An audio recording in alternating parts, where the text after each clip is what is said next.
The pen trembled in my hand as I scrawled my signature across the divorce papers.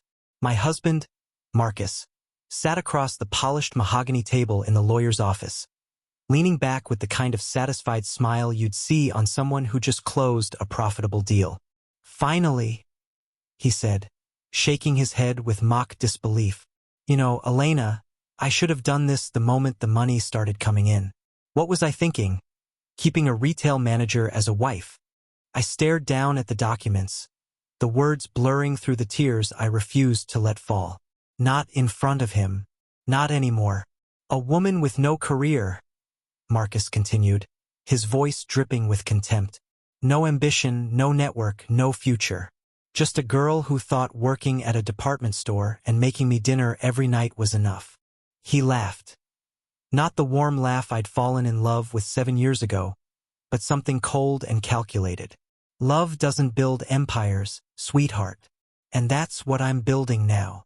I could feel the older lawyer behind his desk shift uncomfortably, but he said nothing. This was just another divorce to him. Another broken marriage. Another woman being discarded. Marcus stood up, adjusting his expensive gray suit, the one with the gold tie that probably cost more than my entire month's salary. He looked down at me in my simple red dress, the nicest thing I owned, and I saw it in his eyes. Disgust, embarrassment, relief. "You were always dead weight, Elena," he said, his words landing like physical blows. "No money, no career, no future. I need someone who brings value to my life. Someone who can stand beside me at galas and investor meetings. Someone who matters." He paused, letting the words sink in. You're just broke, in every sense of the word." I stood up slowly, my legs barely holding me. 7 years. 7 years of working double shifts so he could quit his job and focus on his startup. 7 years of believing in his dreams when no one else did. 7 years of loving this man with everything I had. "I gave you everything?" I whispered, my voice cracking. Marcus stepped closer, so close I could smell his expensive cologne, the one I'd saved up for months to buy him last Christmas. "Everything," he scoffed. "What exactly did you give me, Elena? A cramped apartment? Store discount shopping? Your little Employee of the Month awards?" He gestured dismissively. "My investors' wives own art galleries, run foundations, sit on corporate boards. What do you bring? Nothing. You are nothing." The lawyer cleared his throat uncomfortably. "Mr. Harper, perhaps we should—" "The prenup," Marcus interrupted, picking up the signed documents and waving them in front of my face. "Make sure you leave this marriage exactly the way you came into it, with absolutely nothing." That cruel smile spread across his face again. "After all, that's what you are, Elena. Nothing. A nobody who will always be a nobody. Maybe this will finally motivate you to actually make something of yourself." He turned toward the door, pausing just before he left. "Oh, and don't embarrass yourself by trying to contact me. I'm moving on to someone who actually deserves to be in my life. Someone successful. Someone who matters." The door clicked shut behind him, and I stood there in that cold, sterile office, my heart shattered into 1,000 pieces. The lawyer murmured something about taking my time, then quietly excused himself, leaving me alone with my devastation. I sank back into the leather chair, staring at my copy of the divorce papers. 7 years erased. My worth quantified as 0. My future undefined and terrifying. But here's the thing Marcus didn't know. Here's the secret that would change absolutely everything. In exactly 23 hours, a certified letter would arrive at my tiny studio apartment. Inside that envelope would be legal documents that would turn my entire world upside down. Documents bearing the seal of Montgomery estate attorneys. Documents informing me that my grandmother, Evelyn Montgomery, a woman I'd met maybe twice in my entire life, had passed away 6 months ago, and that her estate, valued at over $3 trillion, now belonged entirely to me. Real estate empires spanning 47 countries. Tech company holdings worth billions. Pharmaceutical patents. Investment portfolios. Everything. The man who just called me worthless? He had no idea who he'd just thrown away. The man who said I was nothing? He was about to learn the most expensive lesson of his life. But I'm getting ahead of myself. Let me take you back to the beginning. Let me tell you how a retail manager became a secret trillionaire overnight, and what happened when the truth finally came out. Before I continue, I want to know, where are you watching from today? Drop your country or state in the comments below because I love hearing from all of you. And if this story already has you hooked, please hit that like button right now. Share this with someone who needs to hear it. And subscribe to this channel so you don't miss what happens next. Trust me, you don't want to miss what's coming. Because this story, it gets wild. Now, let me tell you everything from the very beginning. I met Marcus Harper at a charity fundraiser 7 years ago. I was volunteering at the coat check, and he was there trying to network for his struggling tech startup. He was charming, ambitious, full of dreams about changing the world through technology. When he asked for my number, I thought I was the luckiest woman alive. We got married 6 months later in a small ceremony neither of us could really afford. It didn't matter. We had love, we had hope, and we had each other. That was enough. Or so I thought. Those first 3 years were hard but beautiful. Marcus worked 16-hour days trying to get his company off the ground while I worked at Nordstrom, first as a sales associate, then as a department supervisor. I picked up every extra shift I could, brought home my employee discount purchases, made dinners from whatever was on sale. We ate ramen more nights than I could count. But we were building something together. His dream was my dream. One day, Elena, he'd say, holding me close in our tiny apartment. One day, all of this struggle will be worth it. We're going to make it. Together. I believed him. I believed in him. I believed in us. Then everything changed. Marcus landed a major investor, some venture capital firm that saw potential in his platform. Suddenly, there was money. Real money. The kind of money that bought the apartment we'd always dreamed of, the car he'd always wanted, the lifestyle he'd worked so hard to achieve. I was thrilled for him, for us. But somewhere in that transition from struggling entrepreneur to successful CEO, the man I married started to disappear. Started small. New suits that cost more than our old monthly rent. Dinners with investors at restaurants where I felt completely out of place in my department store dresses. New friends who talked about things I didn't understand, stock options, board positions, networking opportunities. Elena, maybe you should think about doing something more professional, Marcus said one night after a company event. My CEO's wife runs a nonprofit. My CFO's wife is a corporate attorney. When people ask what you do and you say retail, he trailed off, but the implication was clear. I tried. God, I tried. I enrolled in online business courses. I changed my wardrobe, my hair, my makeup. I studied Forbes and the Wall Street Journal so I could contribute to conversations at his corporate events. But nothing was ever enough. You just don't fit anymore, he said one evening, not even looking up from his phone. I need a wife who can open doors for me, not someone I have to explain and apologize for. The final blow came on a Tuesday. I came home early from work to surprise him with his favorite dinner. Instead, I found text messages on his laptop, messages to a woman named Vanessa Blackwell, daughter of some real estate mogul. Messages that made it clear this wasn't just networking. When I confronted him, Marcus didn't even have the decency to look guilty. I want a divorce, Elena, he said simply. You don't understand the world I'm in now. I need more than you can give. I begged, pleaded. I promised to be better, do better, become whoever he needed me to be. It's too late, he said, his voice devoid of the warmth I'd once loved. You'll never be enough for the life I'm building. I'm sorry, but you're just not worth it. And that's how I ended up in that lawyer's office, signing away 7 years of my life while the man I loved looked at me like I was nothing. The lawyer's office felt like a courtroom where I'd already been found guilty. Dark wood paneling, floor-to-ceiling legal books, the kind of place designed to make you feel small. I sat in one of the leather chairs wearing my red dress, the nicest thing in my closet, already fighting back tears before Marcus even arrived. When he walked in, I barely recognized him. The expensive gray suit, the gold tie, the the confident stride of a man who owned the room. He didn't even look at me as he sat down, just nodded at the lawyer like they were old friends.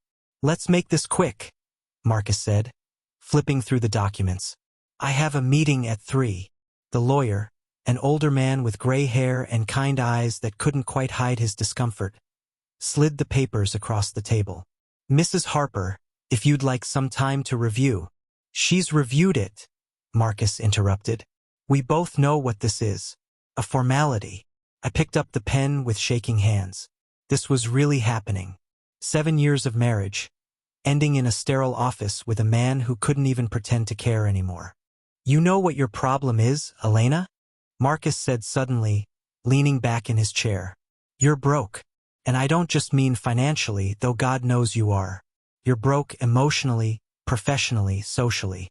You have nothing to offer anyone, especially not someone like me." I looked up at him, stunned. Even now, even at the end, I hadn't expected this level of cruelty. "I built something," he continued, gesturing to himself like he was Exhibit A in his own success story. "I became somebody. I made myself matter in this world. And you," he shook his head slowly, "you stayed exactly where you were. A nobody working a nobody job, thinking that love and homemade dinners were enough." The lawyer cleared his throat uncomfortably.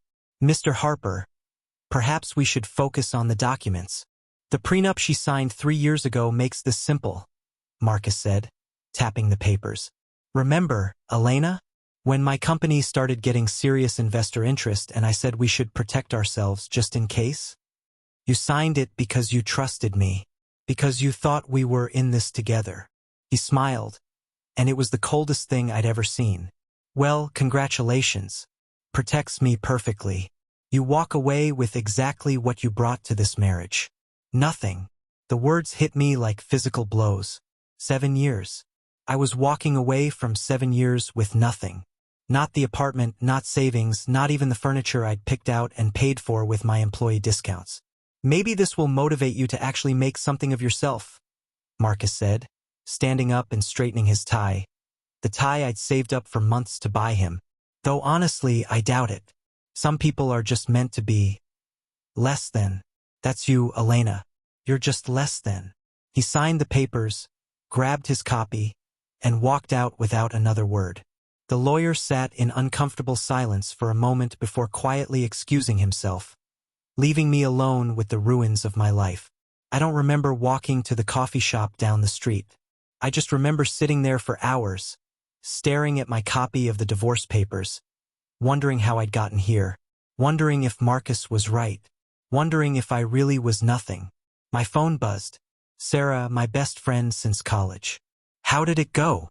I couldn't even type a response. I just sent her my location. She found me an hour later, took one look at my face, and pulled me into her arms. "What did that bastard do?" I told her everything.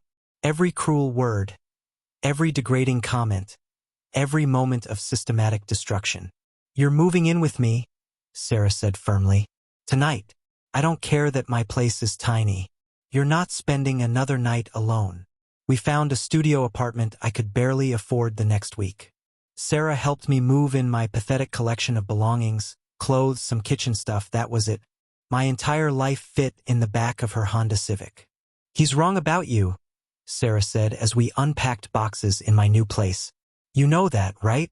Everything he said. It's garbage." I wanted to believe her, but sitting in that tiny studio, looking at how little I had to show for 32 years of life, Marcus's words echoed in my head. Maybe I really was nothing. Maybe I really would always be nobody. I had no idea that in less than 24 hours, everything I believed about myself and everything Marcus believed about me was about to be proven catastrophically wrong. I woke up the next morning in my new studio apartment feeling hollowed out, like someone had scooped out everything inside me and left only the shell. Sarah had stayed the night, sleeping on the floor beside my mattress because I couldn't bear to be alone. The knock on the door came at 9:30, a postal worker with certified mail, requiring my signature. "Elena Marie Harper?" he asked, checking his tablet. I signed, took the thick envelope, and closed the door. The return address read, Montgomery Estate Attorneys, with a prestigious downtown address I recognized from passing their building on my way to work. Montgomery, my grandmother's maiden name. I sat on the edge of my mattress and opened the envelope with shaking hands. The letterhead was expensive, heavy cream paper with embossed gold lettering.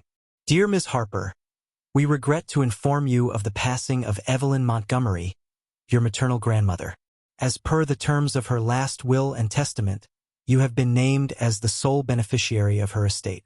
Please contact our office at your earliest convenience to discuss the details of your inheritance. I read it 3 times, my brain struggling to process the words. My grandmother. I'd met her maybe twice in my entire life. Both times when I was a child, before my mother cut all contact with her. Mom never explained why, just said that Evelyn had chosen business over family and disappeared into her empire. I'd always assumed she was exaggerating. I remembered a stern woman with silver hair and sharp eyes, visiting our small house when I was maybe 7 or 8. She'd asked me what I wanted to be when I grew up, and I'd said something about helping people. She'd smiled, the only time I saw warmth in her face, and told me that was a good dream to have. The second time I was 11. She'd come to my school play unannounced, sat in the back, and left before I could talk to her. My mother was furious that she'd shown up without permission. After that, nothing. No cards, no calls, no contact. I'd assumed she didn't care about me. With trembling fingers, I dialed the number on the letterhead. Montgomery Estate Attorneys. How may I direct your call? I received a letter about Evelyn Montgomery. I'm Elena Harper. A pause. 1 moment, please. I'm transferring you to Ms. Chun. The line clicked, then a woman's voice, professional but warm. Ms. Harper, this is Margaret Chun, senior partner. Thank you for calling so promptly. I know this must come as quite a shock. I don't understand, I said, my voice barely above a whisper. My grandmother. We weren't close. I barely knew her. Your grandmother passed away 6 months ago, Margaret said gently. The estate has been in probate since then, which is why you're only hearing from us now. Ms. Harper, your grandmother was very specific in her will. You are her sole heir. What does that mean? Did she leave me something? Margaret was quiet for a moment.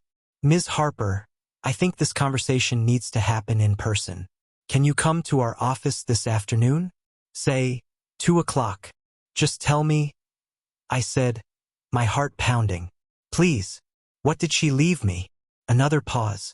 Ms. Harper, your grandmother's estate is valued at approximately $3.2 trillion. That's trillion with a T. Real estate holdings, investment portfolios, tech company shares, pharmaceutical patents. Your grandmother was one of the wealthiest women in America, and she kept it completely private. And as of 6 months ago, everything she built now belongs to you. The phone slipped from my hand, clattering to the floor. Sarah grabbed it, putting it on speaker. Hello? This is Sarah Chun, no relation, Elena's friend. Did you just say trillion? Yes. Margaret's voice came through. I know this is overwhelming, but I assure you, this is completely legitimate. Ms. Harper, can you come to our office today? We have a great deal to discuss. I couldn't speak, couldn't think, couldn't process what I'd just heard. 24 hours ago, my husband called me worthless, told me I was nothing, made me believe I had failed at life. And now this, $3 trillion. Nothing made sense anymore. Nothing at all. The law firm occupied the top 3 floors of one of the most expensive buildings in the city. Sarah insisted on coming with me, holding my hand in the elevator as we rode up to the 47th floor. I was still wearing my red dress from yesterday. I didn't own anything nicer. Margaret Chun met us in a conference room with floor-to-ceiling windows overlooking the city. She was elegant, probably in her 60s, with silver-streaked hair and the kind of presence that commanded respect. Ms. Harper, she said, shaking my hand warmly. Thank you for coming. I know this must all feel surreal. She opened a leather portfolio and slid documents across the mahogany table. Property deeds, stock certificates, banking statements with numbers that didn't look real. Your grandmother, Evelyn Montgomery built her empire over 60 years, Margaret began. Real estate holdings in 47 countries. Majority shares in 3 Fortune 500 tech companies. A pharmaceutical patent portfolio worth billions. All of it managed through shell corporations and trusts to maintain complete anonymity. Why? I asked, my voice shaking. Why hide it? Your grandmother believed in what she called quiet wealth, Margaret explained. She thought public displays of money corrupted people, made them targets. But there was another reason. She pulled out a file marked confidential. 35 years ago, there was an attempt to kidnap your mother, Evelyn's daughter, when she was just 10 years old. Evelyn's business enemies thought they could use family as leverage. My hand flew to my mouth. My mother never told me. Your mother doesn't know, Margaret said gently. Evelyn stopped it before it happened, but it terrified her. She made a choice. Cut all visible ties to her family. Make it look like she'd abandoned them. Let them live normal lives where no one would think to use them against her. It destroyed her relationship with your mother, but it kept her safe. It kept you safe. I felt tears streaming down my face. All those years, my mother had believed her own mother didn't love her. All those years, I'd thought my grandmother didn't care. She watched you your entire life, Margaret continued, sliding another document toward me. These anonymous scholarships that paid for your college education, they were from her. The lucky break job you got at Nordstrom right after graduation, when 100 people applied for that position. Evelyn owned a significant stake in the company. She made sure you got it. She was watching me? I whispered. Always. She had quarterly reports, photos, updates on how you were doing. She was so proud of you, Elena. Your kindness, your work ethic, the way you treated people. She said you had something she'd lost building her empire. Genuine compassion. Margaret's eyes softened. Her final instructions were clear. Let her live a normal life until I'm gone. Let her learn who she is without the burden of this wealth. Then, when I'm no longer here to see it, give her everything. She'll know what to do with it. I couldn't speak, couldn't process. My entire understanding of my life was reshaping itself. There's something else you should see, Margaret said, standing. Your grandmother's estate. She wanted you to have it exactly as she left it. An hour later, we pulled up to iron gates I'd never seen before. In a neighborhood I'd only driven through on my way to somewhere else. The driveway alone was longer than my old apartment building. The mansion was breathtaking. White stone, columns, gardens that stretched as far as I could see. Inside, everything was elegant but lived in. Not a museum, but a home. Her office, Margaret said, opening double doors to a wood-paneled room with bookshelves and a massive desk. Everything was exactly as Evelyn had left it. A reading lamp still on the desk. Papers in neat stacks. And on the shelf, a photograph of me graduating college, framed in silver. She was there, I breathed. That day, I thought I saw someone in the back. But she attended every important moment she could, Margaret said. Graduation, your wedding, even some of your regular shifts at work. Always from a distance. Always watching. Always proud. I opened the desk drawer and found them. Leather-bound journals, dozens of them, dated across decades. Inside the first one, in elegant handwriting, my darling Elena, if you're reading this, I'm gone, and you finally know the truth. I'm so sorry I couldn't be the grandmother you deserved. But I was always there. You were never unloved. You were never forgotten. You were simply protected. I stayed at the Montgomery estate that night, unable to leave. Sarah had to work the next morning, but she made me promise to call if I needed anything.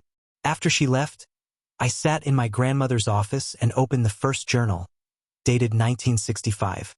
My name is Evelyn Montgomery, and I was born with nothing. The first entries detailed a childhood I'd never imagined. Evelyn grew up in poverty in rural Pennsylvania, the daughter of a factory worker who drank away most of his paycheck. She put herself through community college, then pharmacy school, working 3 jobs and sleeping 4 hours a night. Her breakthrough came in 1972, a pharmaceutical patent for a pain medication that revolutionized post-surgical recovery. She built her first company around it, facing down executives who thought a woman had no place in the boardroom. "They called me ruthless," she wrote. "They were right. I had to be. Every door was closed to me, so I broke them down." The entries detailed business deals, hostile takeovers, enemies made along the way. Names I recognized, corporate titans, political figures, people who tried to destroy her and failed. Then, in 1978, a different tone. "I met someone today.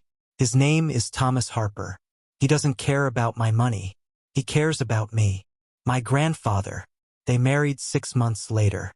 My mother was born in 1980. The journal from 1990 made my blood run cold. They tried to take her. My baby girl. Vincent Drake hired men to kidnap Catherine, to force me to sign over my patent portfolio. We stopped them, but barely. I've made a decision that will break both our hearts, but I see no other choice.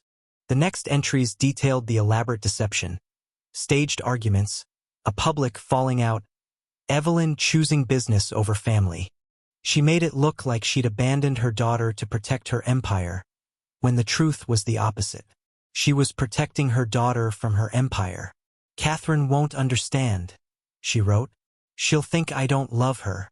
But keeping her at a distance is the only way to keep her safe.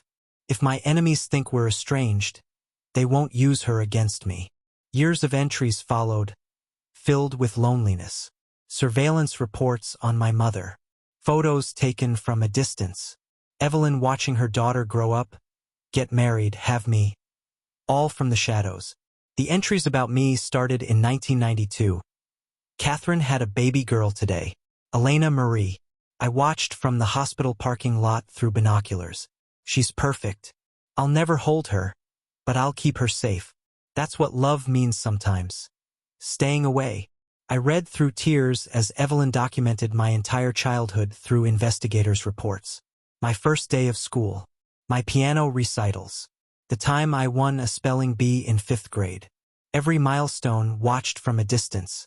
One entry from 2015 stood out. "Elena works at Nordstrom now. Her manager says she's the kindest employee they've ever had." A customer wrote a letter praising her for spending an hour helping an elderly woman find the perfect outfit for her grandson's wedding. "Elena stayed late, off the clock, because she cared. She has something I lost building this empire, genuine compassion. The ability to see people, not opportunities." The final journal, dated just weeks before her death, contained her last wishes. "If you're reading this, my darling Elena, I'm gone. I'm sorry I couldn't be the grandmother you deserved. I'm sorry for the pain my absence caused your mother. But I kept you safe. That was always my first priority. Now this empire is yours. $3 trillion, more money than most people can comprehend. But money is just a tool. What matters is what you do with it. I built this fortune through ruthlessness. I want you to use it through kindness. I made enemies. I want you to make allies. I accumulated wealth. I want you to distribute opportunity. Use this power to empower others. Be the woman I couldn't be. Show the world that success and compassion aren't mutually exclusive. That's my only condition. That's my true legacy. Not the money, the choice of what you do with it. I love you. I always have. I always will. Even when you didn't know I existed, you were the most important thing in my world. Be extraordinary, my darling. But be kind. That's the only wealth that truly matters." I closed the journal as dawn broke over the estate, my face wet with tears. The weight of $3 trillion settled on my shoulders, not as a burden, but as a responsibility. My grandmother had spent 60 years building an empire. Now it was my turn to decide what kind of legacy that empire would leave. I made the decision that first morning in my grandmother's office. I wouldn't tell anyone yet. Not my mother, not Marcus, not even Sarah, beyond what she already knew. I needed time to understand what I was dealing with before the world found out. Margaret scheduled a meeting with the executive team that managed Montgomery Enterprises. 12 people in expensive suits filled the conference room, all of them older than me, all of them looking at me like I was a child playing dress-up in her grandmother's clothes. "Ms. Harper," the CFO began, sliding a presentation across the table. Perhaps we should start with an overview of the operational structure. Perhaps we should start with introductions. I interrupted, surprised by the steadiness in my own voice. I'd like to know who runs what, and how long you've been with my grandmother. One by one, they introduced themselves. These people had built and maintained a $3 trillion empire for decades. What did I know about running a global enterprise? I'd managed a department at Nordstrom. I know what you're all thinking, I said when they finished, that I'm unqualified, that I have no business sitting in this chair. The CFO had the grace to look uncomfortable. Ms. Harper, we simply want to ensure. My grandmother chose me, I said, remembering Evelyn's words. Not despite who I am, but because of it. So here's what's going to happen. You're going to teach me everything, and I'm going to learn fast. Margaret smiled from the corner of the room. Over the next week, I immersed myself in the business. Late nights reviewing reports, early mornings on conference calls with international offices. It was overwhelming, but I was determined. That's when I saw it buried in a routine investment report. Marcus Harper Tech Solutions had recently entered into a partnership with Drake Ventures, LLC. Drake, Vincent Drake. My blood ran cold. I pulled out my grandmother's journals, flipping to the entries from 1990. There he was, the man who tried to kidnap my mother, who'd attempted to steal Evelyn's pharmaceutical patents through intimidation and violence. I called an emergency meeting with Margaret and the head of security. I need everything you have on Vincent Drake, I said. Everything. What they uncovered made me sick. Drake was using Marcus's tech company as a front for money laundering, funneling dirty money through fake investment deals and inflated contracts. And Marcus, desperate to maintain his success, had no idea he was being set up as the fall guy.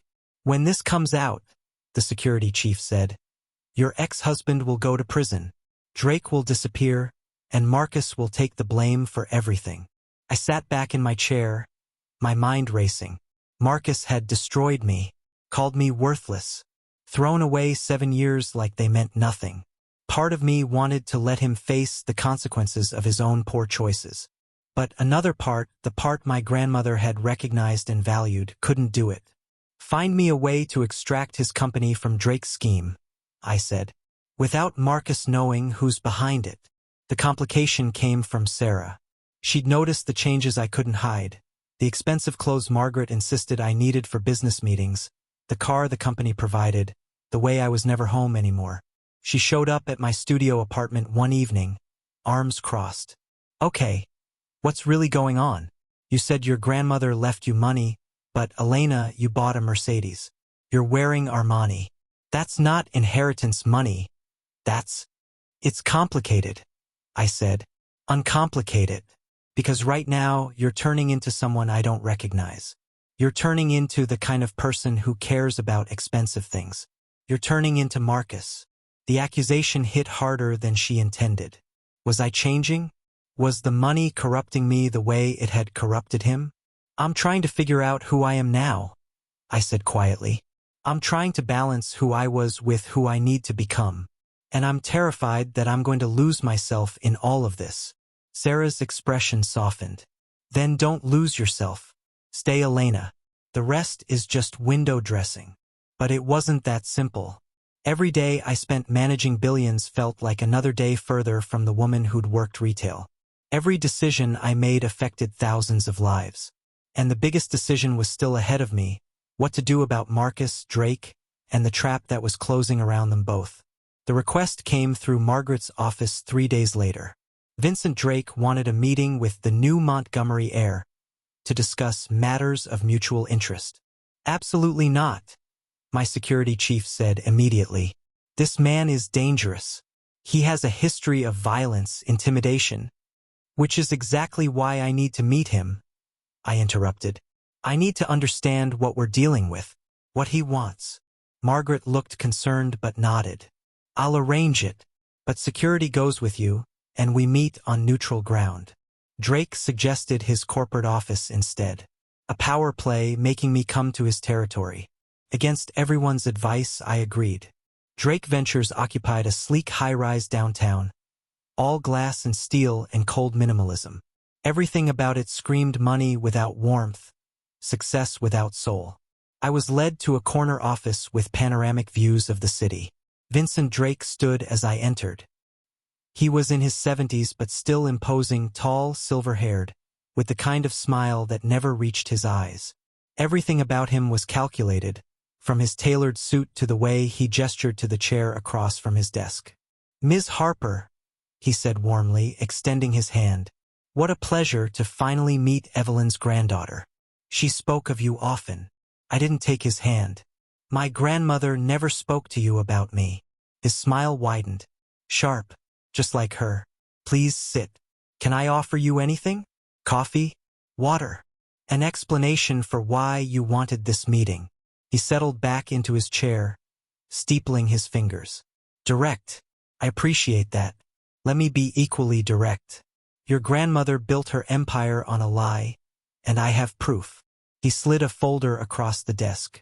Inside were documents, research papers, patent applications, all suggesting that Evelyn's breakthrough pharmaceutical patent had been stolen from another researcher. "Your grandmother was a thief, Elena," Drake said, his voice pleasant despite the accusation. "She stole the research that made her first fortune, destroyed the man who actually developed it, and built everything on that stolen foundation. I can prove it to the world." My heart was pounding, but I kept my voice steady. "What do you want?" $500 million. Wire transfer. Untraceable. In exchange, these documents disappear, and your grandmother's reputation stays intact. He paused. "I'm being generous, considering the empire is worth trillions. That's extortion. That's business." His smile turned cold. "And I have additional leverage, I'm afraid. Your ex-husband, Marcus Harper. Charming man, ambitious, perhaps a bit too trusting. His company is currently being used to launder approximately $200 million through fake contracts and investment schemes." My stomach dropped. "One phone call to the SEC," Drake continued casually, "and Marcus goes to prison for 20 years. His company collapses. His life is over. All because he didn't do proper due diligence on his business partners." "He doesn't know," I said. "He's not part of your scheme." "No, but he'll take the fall for it. That's how these things work." Drake leaned forward. "So here's my offer, Elena. 500 million, and I make all of this disappear. The documents about your grandmother, the investigation into Marcus. Everyone stays safe. Everyone stays clean. And if I refuse?" His expression didn't change, but something dark flickered in his eyes. "Then I destroy everything. Your grandmother's legacy becomes a cautionary tale about corporate theft. Your ex-husband goes to prison. And anyone else you care about, well, accidents happen. People get hurt." He pulled out another folder. Inside were surveillance photos. Me with Sarah. Me visiting Marcus's mother, who still brought me banana bread and treated me like family despite the divorce. Me at my old Nordstrom talking to former coworkers. "You have 72 hours, Drake said, standing. "After that, I start making phone calls. To the media. To federal prosecutors. To anyone who will listen." I stood too, refusing to be intimidated. "You're making a mistake." "No, my dear. Your grandmother made the mistake 30 years ago when she destroyed my career and stole what was mine. I've waited a long time for this. Don't make me wait any longer." Back at the estate, I called an emergency meeting. Margaret, the legal team, my security chief, everyone who needed to know. "He's been surveilling me for weeks," I said, throwing the photos on the table. "He knows everyone I care about. He's threatening them." "The patent claim," Margaret said carefully. "Elena, I need to tell you something. The patent wasn't stolen. Evelyn developed it independently. We have documentation proving it. But proving it publicly means exposing details about her early research. Details involving human trials that weren't technically approved at the time. Nothing illegal, but ethically complicated. Your grandmother buried those details to protect people. So either I pay him, or I expose my grandmother's questionable methods to clear her name, or," Margaret said slowly, "we find another way. Bullies only have the power you give them, Elena. Maybe it's time to stop giving him power. I had 48 hours before Drake's deadline. I spent them planning something he'd never expect. Not compliance, but extraction. We're buying Marcus's company, I told my legal team. Through shell corporations. Multiple layers. Nothing that traces back to me or Montgomery Enterprises. That's going to cost approximately $200 million, the CFO said. Do it. And transfer all legitimate company assets to a protected trust before Drake realizes what's happening. When his money laundering scheme gets exposed, and it will, the employees don't go down with him. It took 36 hours of around-the-clock legal work. But we did it. Marcus Harper Tech Solutions was quietly purchased by an anonymous benefactor. Its assets secured, its employees protected. By the time Drake realized what happened, it would be too late. I didn't expect Marcus to figure it out. But 3 days later, he showed up at my studio apartment, except I wasn't there anymore. I was at the Montgomery estate, reviewing documents in my grandmother's office when security called. Ms. Harper, there's a Marcus Harper at the gate. He's quite insistent about seeing you. My heart lurched. Let him in. I met him in the foyer, and the look on his face when he saw me was almost worth everything he'd put me through. I was wearing a business suit that cost more than his monthly car payment. My hair was styled. I looked different, powerful. Elena. He stared at me, then at the mansion around us. What? How is this possible? Whose house is this? Mine. Yours? Elena, what are you? He ran his hand through his hair, a gesture I remembered from our marriage when he was stressed. Someone bought my company. Anonymous buyer, paid 3 times what it's worth, transferred everything to a protected trust. My lawyers traced the paperwork back to Montgomery estate attorneys, and when I demanded answers, they said to talk to you. What the hell is going on? You were being set up, I said simply. Vincent Drake was using your company to launder money. You would have gone to prison while he walked away clean. So I bought your company and extracted it from his operation. Marcus's face went pale. You bought my company? How? Elena, you work at Nordstrom. Worked. Past tense. I gestured around us. My grandmother died 6 months ago. She left me her estate. All of it. $3 trillion, Marcus. The woman you called broke? I'm worth more than everyone you've ever met combined. He staggered back like I'd hit him. 3 trillion. His eyes filled with tears. Oh God. Elena, what have I done? You threw me away, I said, and all the hurt from that lawyer's office came flooding back. You called me worthless. You told me I was nothing. You destroyed me because I didn't fit your image of success. I know. He was crying now openly. I know, and I've spent every day since regretting it. Not because of this, he gestured at the mansion. I didn't know about any of this, but because I threw away the best thing in my life for money and status and the approval of people who don't actually care about me. Marcus, you saved me, he interrupted. Even after everything I did to you, you saved me from Drake. You protected my company, my employees. Why? Why would you do that after how I treated you? I thought about my grandmother's journals, about her final words, about choosing kindness over cruelty.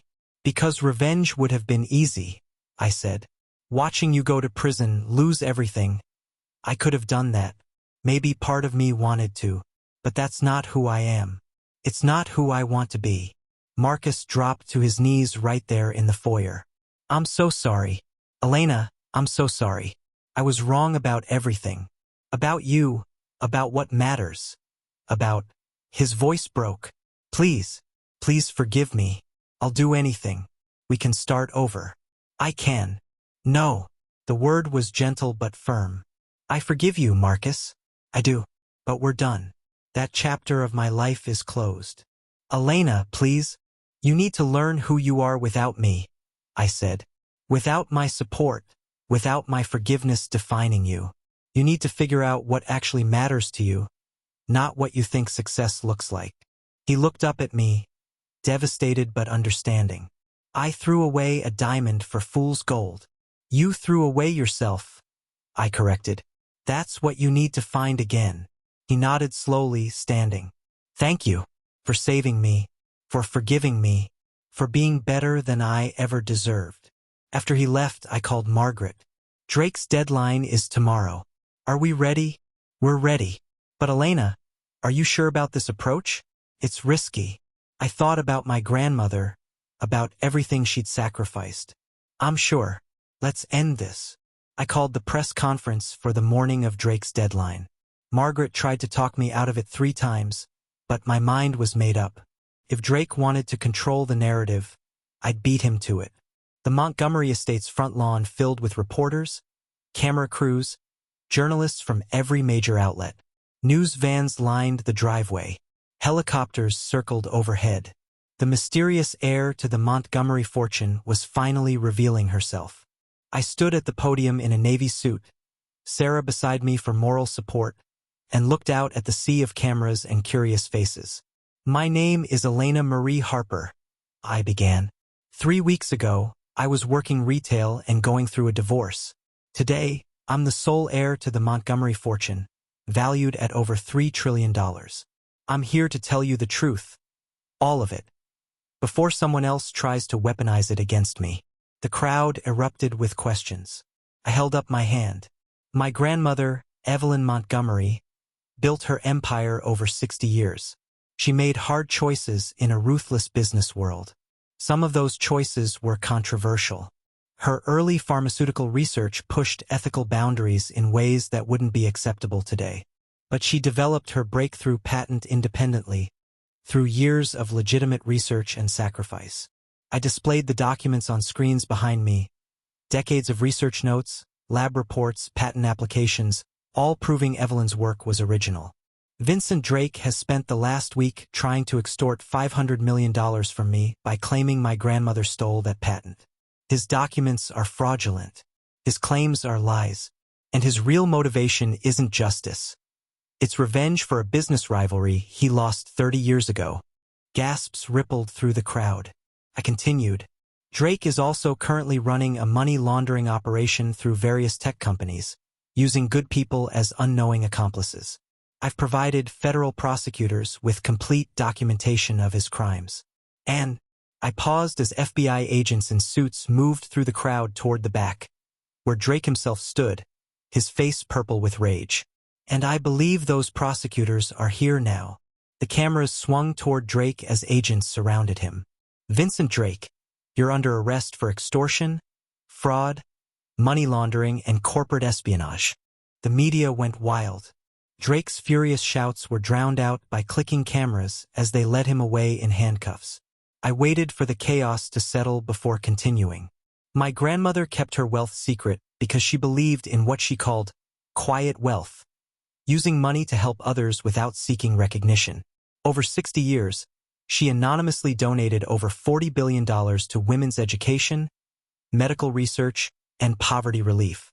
More screens lit up behind me, showing decades of charitable giving records. Today, I'm announcing the Montgomery Foundation for Women's Entrepreneurship, with $1 billion in initial funding. Our mission is to help women build sustainable businesses without compromising their values or their integrity. Because my grandmother taught me something important. Worth isn't measured in dollars. It's measured in the lives you touch and the integrity you maintain. I looked directly into the cameras.